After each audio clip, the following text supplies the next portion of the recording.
Assalamualaikum warahmatullahi wabarakatuh. Sugeng enjing putra putri kelas 6.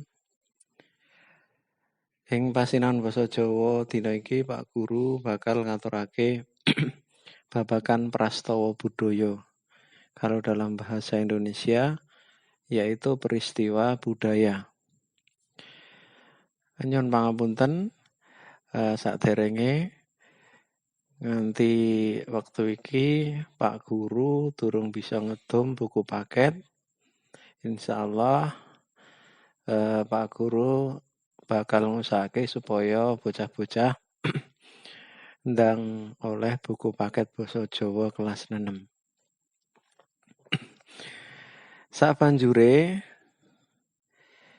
ana ing materi kang kapisan yaiku prastawa budaya atau peristiwa budaya kang judule Solo Batik Karnival. Menawa ana ing buku paket basa Jawa kaca 3, 4.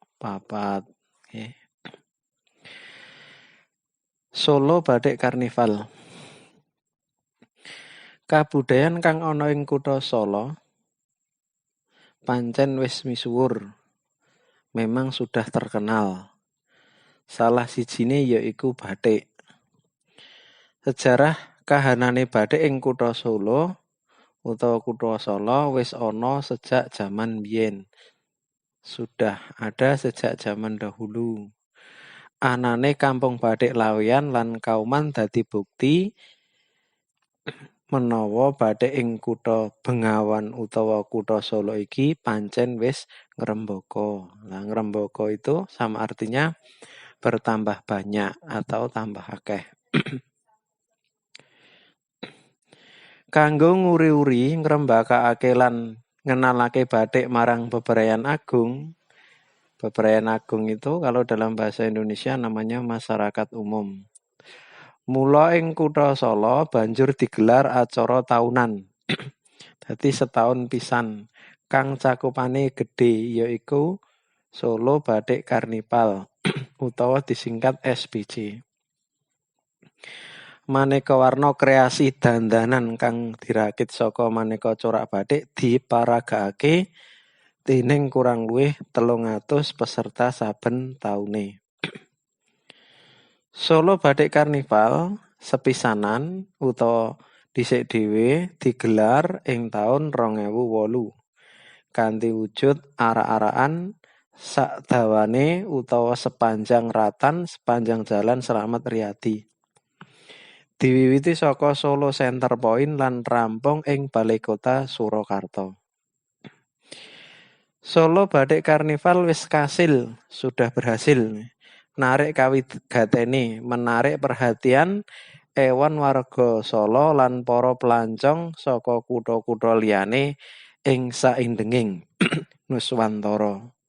Saindenging padha wae sakabehing atau seluruhnya. Sabanjure Solo Batik Karnival wis dikenal tekan ngendi-endi lan dadi salah siji ikon wisata ing negara iki. Tema Solo Batik Karnival saben taune beda-beda. Wiwit saka tema wayang, topeng, sekar jagat, keajaiban legenda lan metamorfosis.